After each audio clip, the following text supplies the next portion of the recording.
Shahararre fitacce wannan aka fi sani da watakan da Nura M Ino. Nura M Ino yana ɗaya daga cikin mawaƙan da suke taka rawar gani da farkon ka kasance bako a wannan channel ɗin mai albarka mai suna Hausawa TV. Ina fata da cewa zaka danna mun kalmar nan guda ɗaya wacce aka fi sani da alamar subscribing da alamar ƙararrawa da kuma alamar like domin ta hakan ne zaka kira samun ingantaccen ayyukan mu iri daban-daban wannan shafi wannan fitaccen mawaƙi wannan aka fi sani watakan da Nura M Ino. Nura M Ino tabbas ina taka rawar ganin da ya cancanci a yabba masa a jinjina masa da farkon ka kasance bako a wannan channel ɗin ina fata da cewa zaka danna mun alamar nan ta subscribing da alamar ƙararrawa da kuma alamar like domin ta hakan ne zaka ringa samun ingantaccen ayyukan mu iri daban-daban wanda da zarar mun yi shi kuma da zarar mun dora kai tsaye zaka ringa samun shi akan wai fatan zaka yi mana sharing din bidiyon zuwa group ɗinka na da na fito domin ka tabbatar mana da cewa kana bibiyar channel kuma kana sauraron ta a kowane lokaci. Tabbas muna ƙara muku godiya wajen share commenting liking da kuke yi a cikin channel ɗin haka yana ƙara tabbatar mana da cewa kuna bibiyar channel ɗin ta mai albarka.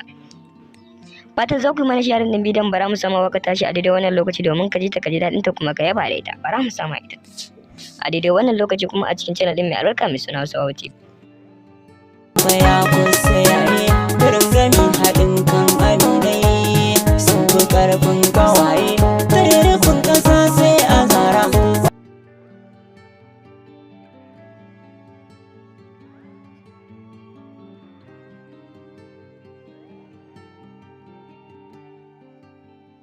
Na tabbatar da cewa ka saurari fitaccen waƙar ta Nura M Ino. Fatan za ka yi mana sharing din bidiyon zuwa group ɗin ku na watsa da na fito domin ku tabbatar mana da cewa kuna bibiyar wannan channel ɗin mai albarka mai suna Hausawa TV. Fitacce wannan aka fi sani da watakan da Nura M Ino. Nura M Ino yana ɗaya daga cikin mawaƙan da suke taka rawar gani da farkon ka kasance bako a wannan channel ɗin mai albarka mai suna Hausawa TV. Ina fata da cewa za ka danna mun kalmar nan guda ɗaya wacce aka fi sani da alamar subscribing da alamar ƙararrawa da kuma alamar like domin ta hakan ne za ka kira samun ingantaccen ayyukan mu iri daban-daban wannan shafi wannan fitaccen mawaƙi wannan aka fi sani watakan da Nura M Ino. Nura M Ino tabbas ina taka rawar ganin da ya cancanci a yabba masa a jinjina masa da farkon ka kasance bako a wannan channel ɗin na fata da cewa zaka danna mun alamar ta subscribe da alamar ƙararrawa da kuma alamar like domin ta hakan ne zaka ringa samun ingantaccen ayyukan mu iri daban-daban wanda da zarar mun yi shi kuma da zarar mun dora kai tsaye zaka ringa samun shi akan wai fatan zaka yi mana sharing din bidiyon zuwa group ɗinka na da na fito domin ka tabbatar mana da cewa kana bibiyar channel kuma kana sauraron ta a kowane lokaci. Tabbas muna ƙara muku godiya wajen share commenting liking da kuke yi a cikin channel ɗin haka yana ƙara tabbatar mana da cewa kuna bibiyar channel ɗin ta mai albarka. Fatan za ku yi mana sharing din bidiyon bara mu sama waka tashi a daidai wannan lokaci domin ka ji ta ka ji daɗin ta kuma ka yaba da ita bara mu sama ita